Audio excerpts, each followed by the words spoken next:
gentlemen, Mr. Harris Rosen.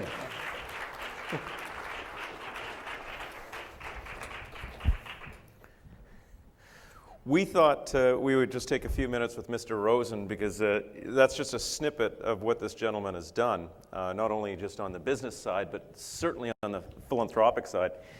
Everyone here at the, and he used to be in catering and banquets before, so he understands completely that he's between you and the reception outside, too.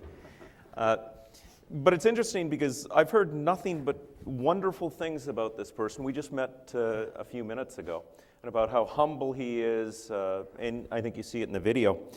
And he's very much loved by his employees. Okay, I've never had that success myself, but I think it's interesting because I caught on to this humble piece, and I thought about it as I drove up to the hotel. It's called the Rosen Shingle Creek, and I came in and I checked in, and this nice big painting of him right there in the lobby. And then I went into my room and noticed there's the Rosen magazine with his picture.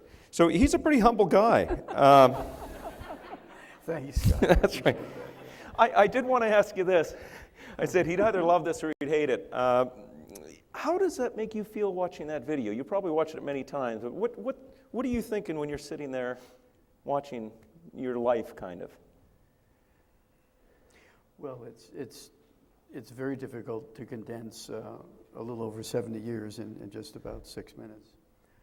So, as I watched the video, I recall many other aspects of my life that I think were important and are still rather vivid. But it is a little snippet of who I am and where I started. And I do believe that the message, and Tashonda shared this, the message is it doesn't really make much of a difference where you started. It makes all the difference in the world where you end up. And my parents, I think, did a very good job in making sure that my brother and I understood that very clearly. I suspect that the vast majority of the kids I grew up with, now this was a tough neighborhood between the Fulton Fish Market and the Bowery. The vast majority of the kids I grew up with are dead or in prison. And for my brother and I to have not wound up that way, I think is somewhat of a miracle. But we didn't, and we listened to Mom and Dad, not all the time, but we listened to them, and they shared with us how important it was, if we wanted to leave the neighborhood, to get a decent education. I was the first in the family to go to college. My brother was the second. He wound up as a physician, and I left college, went into the Army, and then started in the hotel business. I think it's, I want to hear and talk a little more what you've done at UCF and, of course, at Tangelo Park. Is it Tangelo? Tangelo. Tangelo yeah, Park and program. And that actually is a fruit. Mm-hmm. It's a combination of a tangerine. I didn't even put the two together. And an orange, yeah.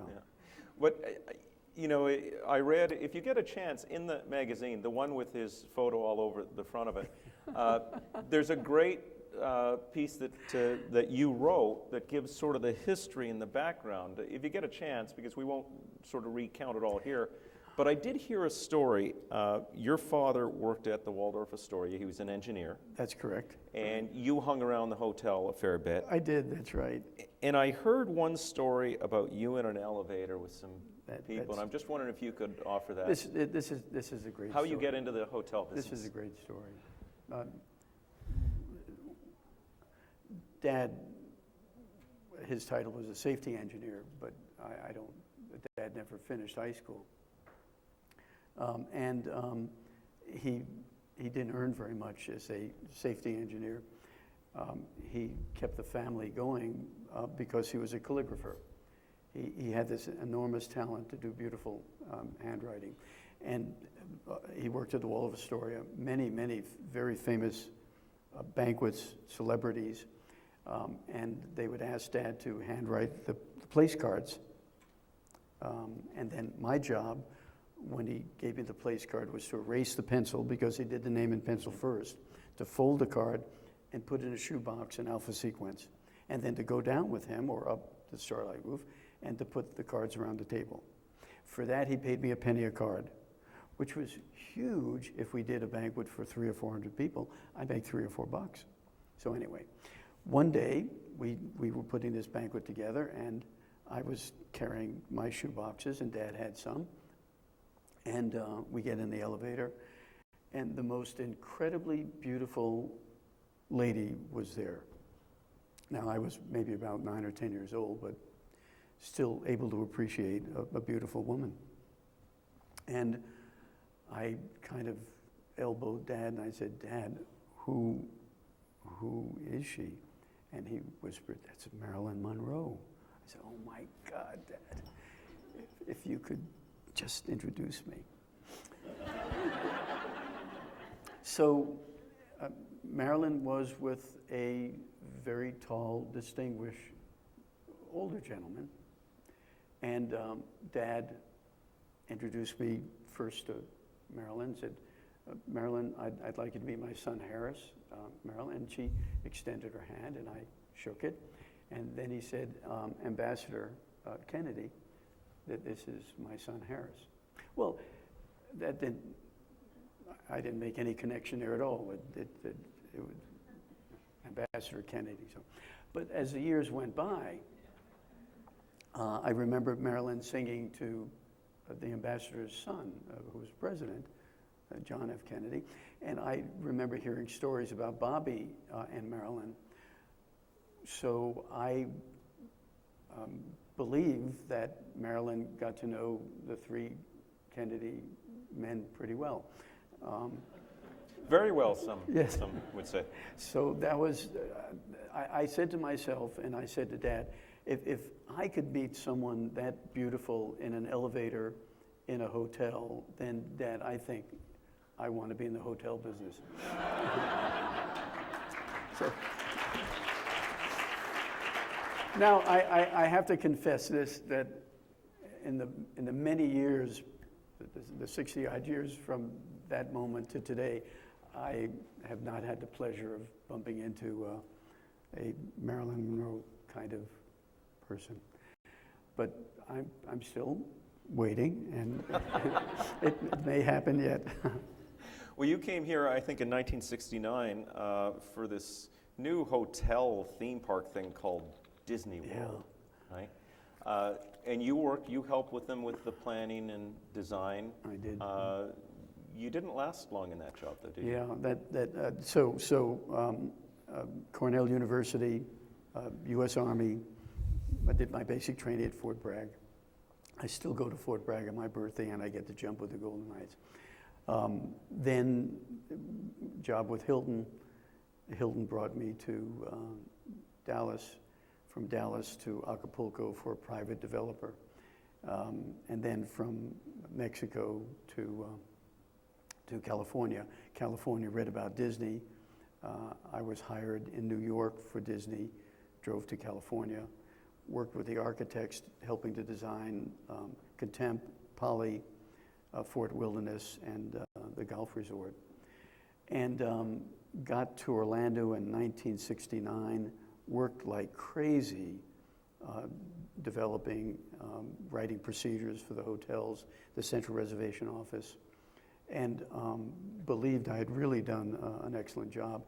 The hotels opened October 1971 at a full house, and I hadn't received a pay increase in 2 years, so I was anticipating a conference with my boss, and sure enough, my boss's boss called me in for a little meeting, and I was really excited. I knew that I'd done a good job, and the conversation started off really quite well. It was Bob Allen, and Bob said, "Harris, you've really done a great job for us. The hotels are running full, they're beautiful, and the procedures are working well. The reservation office is clicking." And then a word that I will never forget. and if I close my eyes, I can hear it. But, and I remember thinking, why is he saying but?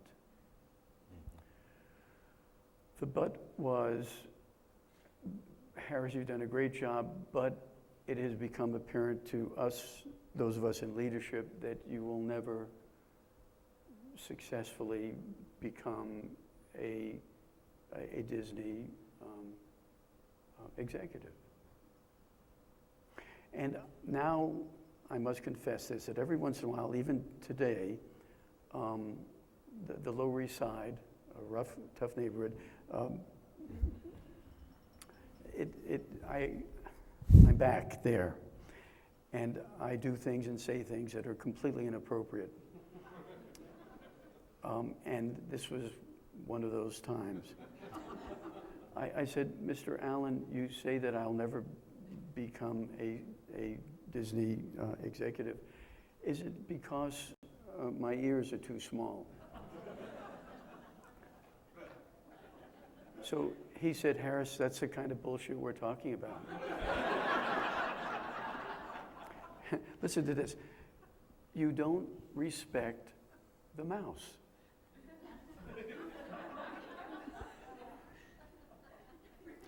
Well, so I'm fired from Disney, although I did a great job, because I don't respect a rodent.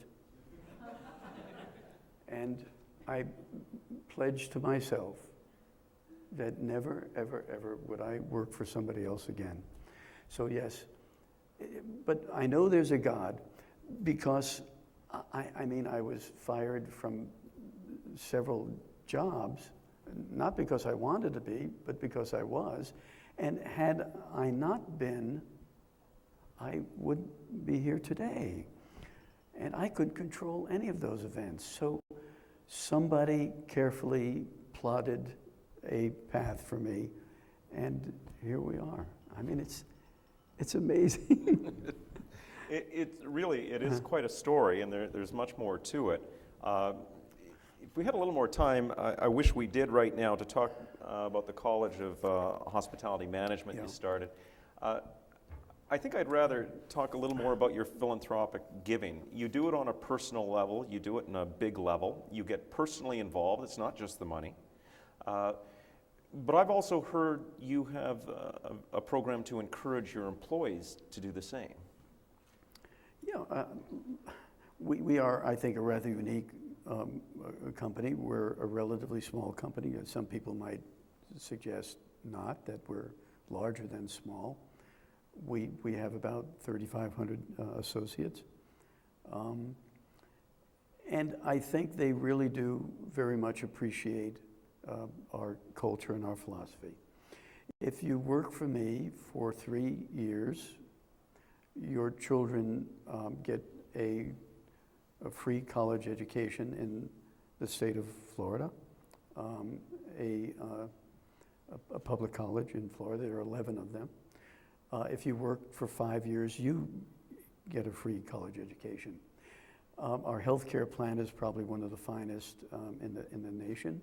We have our own medical center, 3 full-time physicians, primary care physicians, a staff of 38, a 13,000 square foot facility. If you work for me and you're in the hospital, the most you pay is $500. 2 visits, $500 each, and then you don't pay anything.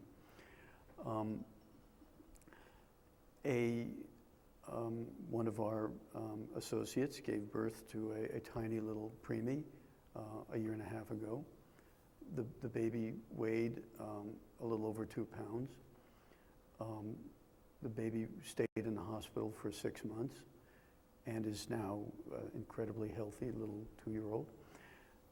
The bill was $1,360,000. Mom and Dad paid $500, and we paid the balance. When you treat your associates with that kind of respect and dignity and care, they reciprocate.